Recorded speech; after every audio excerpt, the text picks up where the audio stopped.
Hello everyone, welcome to another video. Today we're playing Remnant 2 and I have a spicy build for you. It's going to be a melee focused build, but we have some tools that can help us, like for things that we can, melee. But yeah, let's have a look at the build. So first of all, the build uses Alchemist and Challenger. We are using Alchemist as our prime archetype because of Spirited, that grants us 3 additional concoctions. We're also using Stone Mist. This grants us another 25% damage reduction, also reduces our stagger by 1. And it is also nice to have the status immunity for those 20 seconds, while Challenger uses the second ability Juggernaut that grants us 3 stacks of Bulwark, 15% move speed, melee speed, and reduces stamina cost, which doesn't matter with this build, but it's there. Also increases melee damage by 50%, and as well as Stone Skin reduces our stagger by 1. So armor set, I'm using Leto Mark II. That puts us on 90 weight. Our relic of choice is the Profane Heart. It grants us 3% lifesteal, and on use it does also increase our lifesteal efficacy by 50% for 15 seconds, but doesn't really matter. We are using Mythic melee damage, Mythic health, and melee speed. Our amulet of choice is the Decayed Margin, that is just for basically more lifesteal.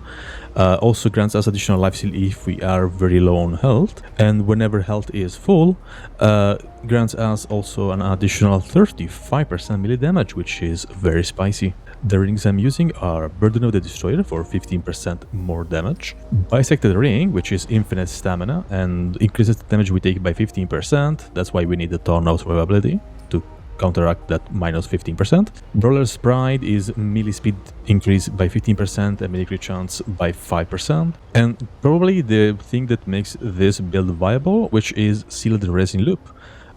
This ring is new, it comes from the new DLC, and allows us to dodge while we are in the middle of a melee attack. So we can just keep dodging and meleeing and dodging whenever we want during whatever we are doing with our melee.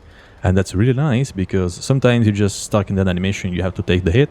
This way you can dodge, so if there's something big coming you can dodge it very easily. And yeah, that grants us a ton more survivability. My weapon of choice is going to be the Atom Splitter. I just love Fission Strike so much. And yeah, it also deals a ton of damage because the more neutral dodges you do, the more damage it deals.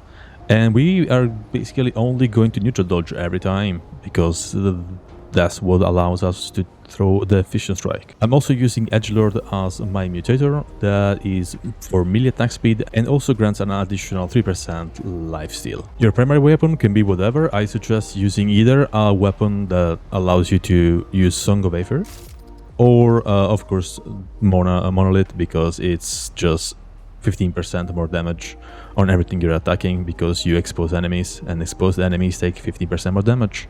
So there is that. But the most important thing to have is going to be Spellweaver, because whenever we throw that mod out, for every 100 mod power spent, we reduce the skill cooldown of both our skills by 1%. So in this case by 10%, because the mod costs 1000. Your secondary weapon, your handgun, has to be Nebula. Mostly because we want to apply Corroder to enemies, and we also want to use Feedback as our mutator to recharge the mod faster. My traits are Potency and Strongback, which come from our archetypes, Untouchable, which is really nice because we are dodging a lot, Swiftness to move around faster, Fortify for more armor effectiveness, Gifted for skill duration, Vigor for more health, Expertise reduces our skill cooldown by 20%, Barkskin is an additional 10% reduction in damage that almost counteracts the Bisected Ring, Siphoner for more lifesteal, Leech for even more lifesteal, overall lifesteal, and 2 points in Spirit because they were there. You want all 4 concussions active all the time. They grant us enough to survive basically everything. I'm using Bark Extract for 30 more armor, Meltwood Tonics for 20 more health, Meat Shake for 6.5 damage reduction, and Darksider, which increases health, stamina, which we don't care about, and move speed. You can replace Darksider with Sanguine Vapor for an additional 2% lifesteal, but that comes up to what you prefer. I just prefer having more base health than more lifesteal because I think we have enough. Okay, so how does the build work? First of all, whenever we activate both abilities, our damage reduction goes to 78.2%, so we're not dying anytime. Like, there's no way we're dying. Then the gameplay comes around to using both our mods and start doing either normal attacks after our ninja dodges very fast, or doing charge attacks, which are incredibly fast with this build, and they do deal a lot of damage. Especially because the wave is so big, you almost always hit the weak spot. Like, I'm literally aiming at the ground and I'm still hitting the weak spot because the wave is so big. And damage, as you can see, it's not bad, even though this is all weak spot and we're not gonna always hit weak spots, but it's 2000 DPS, very consistent. And we can just keep dodging and do whatever we want. As you can see, we can just dodge mid-attack and interrupt everything. We can do normals and also dodge mid-animation.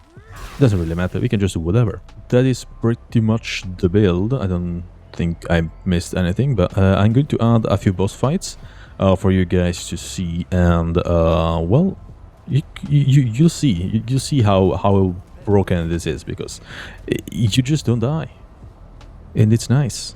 So yeah, I hope you guys enjoyed the video. If you did, leave a like and subscribe for more content, and I will see you next time. Bye bye.